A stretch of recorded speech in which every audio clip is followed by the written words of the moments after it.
तो hi guys, मेरा नाम है मीर मुल्क और आप देख रहे हो स्पोर्ट्स गाइड। तो स्पोर्ट्स गाइड में आपका स्वागत है। तो आज हम बात करने वाले क्रिकेट के बारे में, खासकर टेस्ट क्रिकेट के बारे में, जो कि 2 या 3 महीने बाद कोई कॉम्पिटिटिव टेस्ट सीरीज आने वाली है। बीच में भी हुई थी पाकिस्तान और जिम्बाब्वे, बट वो इतनी कॉम्पिटिटिव टेस्ट का मैच नहीं था वहाँ पे। तो अब उसी के बारे में बात करने वाला हूँ कि पहले हम बात करेंगे कि भाई दोनों की टीम 11 क्या हो सकती है, टीम 11 क्या हो सकती है दोनों टीम की। तो वो उसके बारे में बात करेंगे। फिर हम बात करेंगे भाई दोनों टीम में से कौन ऐसे एक्सपेक्टर प्लेयर हो सकते हैं जो अपनी अपनी टीम को जिता सकते हैं, उसके बारे में बात करेंगे। फिर हम लास्ट में बात करेंगे मेरी प्रिडिक्शन के बारे में कि भाई कौन सी टीम में मैचेस जीत सकते हैं। तो चलो बिना किसी देरी के वीडियो को शुरू करते हैं।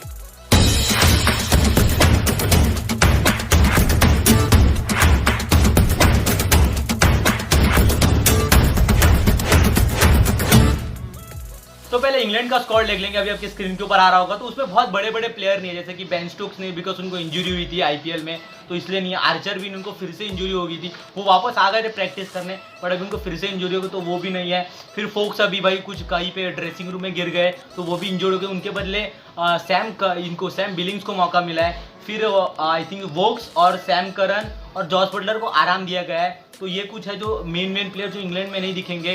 तो और अगर तो फिर भी अगर हम उनकी टीम 11 बनाने की कोशिश करें तो ये उनकी टीम 11 हो सकती है जो अभी आपको स्क्रीन में दिख रही है। तो इसमें ना मैंने डॉम सिबली को नहीं लिया है, जो उन्होंने इंडिया में भी उन्होंने किया है, 1 हाफ सेंचुरी मारी थी। अभी उनको इसलिए मैंने नहीं लिया बिकॉज उनकी परफॉर्मेंस इतनी नहीं है। उनकी काउंटी जो खेल रहे थे उसमें से वो ड्रॉप हो चुके थे, तो उनके बदले मैंने लिया है जेम्स ब्रेसी को लिया है मैंने, जेम्स ब्रेसी को, बिकॉज उनकी परफॉर्मेंस बहुत अच्छी थी। उन्होंने 1 सेंचुरी मारी और 3 हाफ सेंचुरीज मारे, तो इसलिए मैंने उनको लिया है। बाकी की अगर आप पूरी टीम देखोगे तो उसमें जो रूट होंगे, डैन लॉरेंस होंगे, उनकी परफॉर्मेंस बहुत अच्छी है। फिर 7 पे देखो जो बेन स्टोक उनके लिए रोल परफॉर्म करते थे, एक फास्ट ऑलराउंडर का, तो वो इधर करेंगे ओली रॉबिन्सन। और एक है जो क्या ओवरटन करके एक है। दोनों की परफॉर्मेंस सेम ही है, बट वो भी टीम के ऊपर है कि भाई वो किनको लेंगे किनको नहीं लेंगे। तो जो ओली रॉबिन्सन है वो थोड़ा बैटिंग उनकी है अच्छी, और जो ओवरटन है उनकी थोड़ी बॉलिंग अच्छी है, तो वो देखेंगे भाई। तो इसलिए मैंने ओली रॉबिन्सन को लिया है। 8वें पे देखो तो जैक लीच होंगे, जो कि इंडिया में भी उन्होंने अच्छा परफॉर्म किया था, तो एक स्पिनर तो चाहिए होगा। फिर 9 की बात करें तो वो होंगे स्टुअर्ट ब्रॉड, कोई शक नहीं उसके ऊपर, वो क्यों है। फिर होंगे एंडरसन द लेजेंड, वो तो होंगे ही टीम में। फिर 11वें में बात आ जाती है ओली स्टोन है और मार्क वुड है, बिकॉज ये दोनों पेस बॉलर है जो एकदम दम से बॉल डालते हैं, पिच को हिट करते हैं। तो अगर दोनों में से अगर मैं रिकॉर्ड देखूँ तो ओली स्टोन के 13 विकेट है और मार्क वुड के 10 विकेट है। अब मुझे जितना लगता है कि मार्क वुड को प्रेफरेंस पहले दी जाएगी, बिकॉज उन्होंने वो अच्छे से परफॉर्म किया है हालिया पीरियड में। तो मुझे लगता है दोनों में से कोई भी चूज़ करेगा तो इतना कोई फर्क पड़ने नहीं वाला है, बिकॉज दोनों की परफॉर्मेंस अच्छी है। तो मुझे लगता है यही कुछ होगी इंग्लैंड की टीम। अगर उनको कुछ यंगस्टर को मौका देना है तो वो जैक लीच की जगह पार्किंसन को ला सकते हैं, वो भी एक स्पिनर, उन्होंने अच्छा परफॉर्म किया है। और ऐसा कुछ है नहीं। अगर आपको और कुछ करना ही है तो जो मैंने बोला ओवरटन, वो स्टुअर्ट ब्रॉड की जगह शायद से एक आध मैच में आ सकते हैं, बट मुझे लगता है पहले टेस्ट की टीम में उनको कुछ ऐसी ही होगी। शायद से वो डॉम सिबली को और एक मौका दे, ब्रेसली को हटा के। पर अगर ऐसा होता है कि डॉम सिबली आते हैं तो फिर होगा जो डॉम सिबली ओपन करेंगे और जैक क्रॉली 1 डाउन आ जाएंगे और डॉम सिबली ओपन पे चले जाएंगे। तो ये होगी कुछ उनकी इंग्लैंड की टीम 11। तो अभी बात करते हैं न्यूजीलैंड के स्क्वाड के बारे में। तो अगर न्यूजीलैंड का स्क्वाड देखो तो आपके अभी स्क्रीन पे आ रहा होगा, तो उनके 15 प्लेयर उन्होंने सिलेक्ट किए। अगर टीम 11 में से क्या होगी उनकी, तो मुझे लगता है टॉप फ्लेजेट ही होगी, मतलब जो मेन प्लेयर होंगे वो खेलेंगे। तो मैंने लिखा है तो पहले पे होंगे टॉम लेथम, कोई शक नहीं है भाई, उसे 70-80 टेस्ट मैचेस खेले हैं, और मेरे ख्याल से डेविड वार्नर के बाद वो एक अभी टॉप ओपनर में आता है। फिर टॉम लंडल यंग है, बट उन्होंने 10 मैचेस खेले हैं, 550 रन है, 2 सेंचुरीज 2 हाफ सेंचुरीज है, तो वो खेलेंगे। फिर केन विलियमसन और रॉस टेलर, वो तो होंगे, एक्सपीरियंस गाय है, टीम को संभालते आ रहे हैं टेस्ट क्रिकेट में भी, तो वो भी होंगे। फिर अब बात करते हैं हेनरी निकल्स। अभी हेनरी निकल्स अभी करंट आईसीसी के टेस्ट रैंकिंग में वो ऋषभ पंत और रोहित शर्मा के साथ वो टाई है, और उन्होंने अभी जो पाकिस्तान और वेस्ट इंडीज़ की सीरीज़ में भी अच्छा परफॉर्म किया, तो वो एक हो सकते हैं। तो वो खेलेंगे उसमें शक नहीं। और उसके बाद आता है बीजे वॉटलिंग। तो बीजे वॉटलिंग की अभी ये 2 टेस्ट मैचेस और इंडिया का जो टेस्ट फाइनल है वो उनके लास्ट 3 मैचेस है। तो अभी उनके बैट्समैन और कीपर की तो बात हो गई। अब हम बात करेंगे उनके ऑलराउंडर्स की। तो उनके पास ऑलराउंडर के 3 चॉइसेस है। तो पहले है काले जेमिसन, और दूसरे है मिचेल सेटर, तीसरे कॉलिन डी ग्रैंडो। तो पहला जो फॉर शॉट है जितना मुझे लगता है वो होंगे काले जेमिसन, बिकॉज वो बहुत हाइट भी उनकी लंबी है और एक टप्पे पे बॉल डालते हैं। अगर उनका बॉल अच्छे से टैप होकर ऊपर भी चढ़ सकता है बॉल, तो मुझे लगता है काले जेमिसन फॉर श्योर होंगे और वो फोर्थ सीमर का भी काम कर देंगे।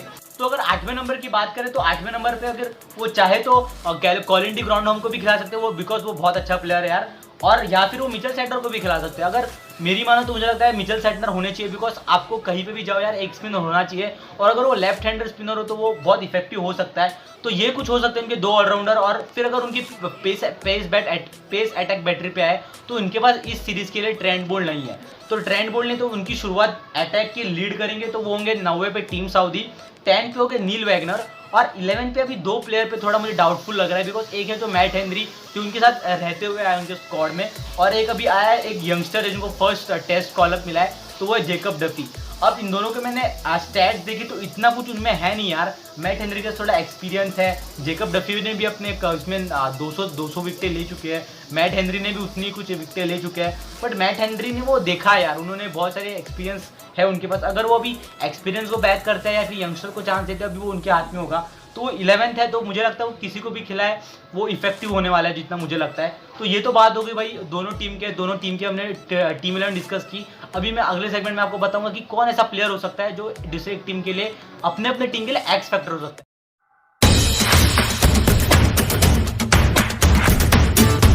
तो अगर हम एक्स फैक्टर्स की बात करें वो भी इंग्लैंड कंडीशंस में, तो वो हो सकता है दोनों टीम के ओपनर्स भाई साहब। तो ऊपर से हो सकता है Rory burn, Tom Latham, Tom Blundell, और जो भी खेले टॉम सिबली, जैक रॉली, जो भी खेले वो बहुत इफेक्टिव। अगर किसी ने भी दोनों टीम में जिसके ओपनरों ने अच्छी शुरुआत दी टीम को, वो मेरे ख्याल से हार नहीं सकती, बिकॉज इंग्लैंड में अगर आपके ओपनरों ने अच्छी स्टार्ट दी और अगर आप 300 साढ़े 300 रन बना दोगे ना तो फिर आप हारते नहीं यार। तो मुझे लगता है ओपनर एक टोन सेट करेंगे, फिर आते हैं जो नीचे वाले बल्लेबाज, जैसे मैंने 7 में बोला ओली रॉबिन्सन या फिर ओवर्टन, क्रेग ओवर्टन, जो भी खेले वो, और न्यूजीलैंड के जिसमें से वो हो सकते हैं काइल जेमिसन। अगर इनके भी रन बहुत इंपॉर्टेंट होंगे यार। कभी कभी क्या होता है न्यूजीलैंड में इंग्लैंड में अगर इंग्लैंड के पीछे पे विकेट गिरती गई ना तो वो एक नहीं होती, 2-3 विकेटें गिरती जाती है। फिर जो नीचे के जो ऑलराउंडर होता है उसको संभालना होता है पारी को, और एक रिस्पेक्टेबल टोटल के पास लेके जाना होता है। तो मुझे लगता है वो जिमी नीशम और वो तो होंगे। और अगर बाकी की बात करें तो केन विलियमसन, रॉस टेलर, फिर जो एंडरसन, रूट, ये तो भाई है, इनको पता ही है, ये तो हम अच्छे खेलेंगे ही और इनसे हम उम्मीद भी करते हैं। पर जो एकदम ये हो सकता है, और एक प्लेयर है जिसका नाम है कॉलिन डी ग्रॉन्डहोम, जिसने तो मैंने टीम में तो उनको नहीं लिया है, पर अगर वो खेले मैच में भाई तो वो भाई साहब एक एक्स फैक्टर हो सकता है न्यूजीलैंड की टीम के लिए।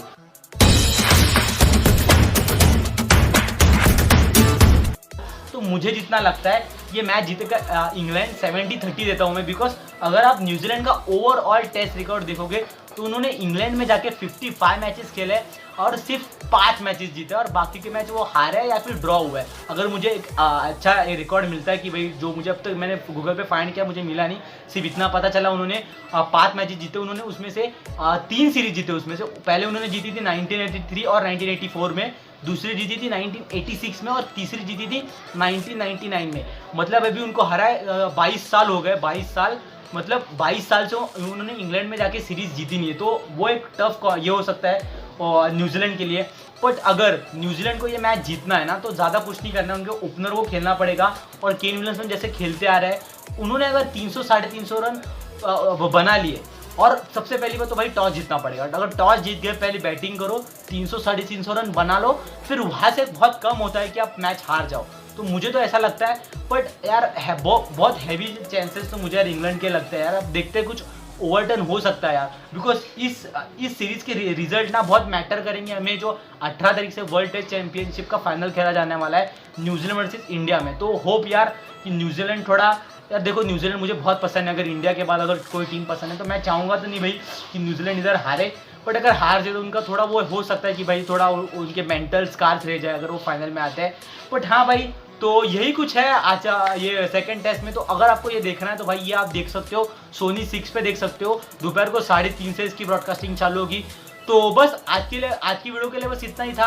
आगे मैं और क्रिकेट की वीडियो लेके आऊँगा। अगर कुछ ड्रामेटिक हो जाता है तो मैं शॉर्ट्स बना यूट्यूब शॉर्ट्स पे कुछ अपलोड कर लूँगा, या फिर ये टेस्ट मैच खत्म होने के बाद हम यूट्यूब उसका मैच का रिव्यू कर देंगे।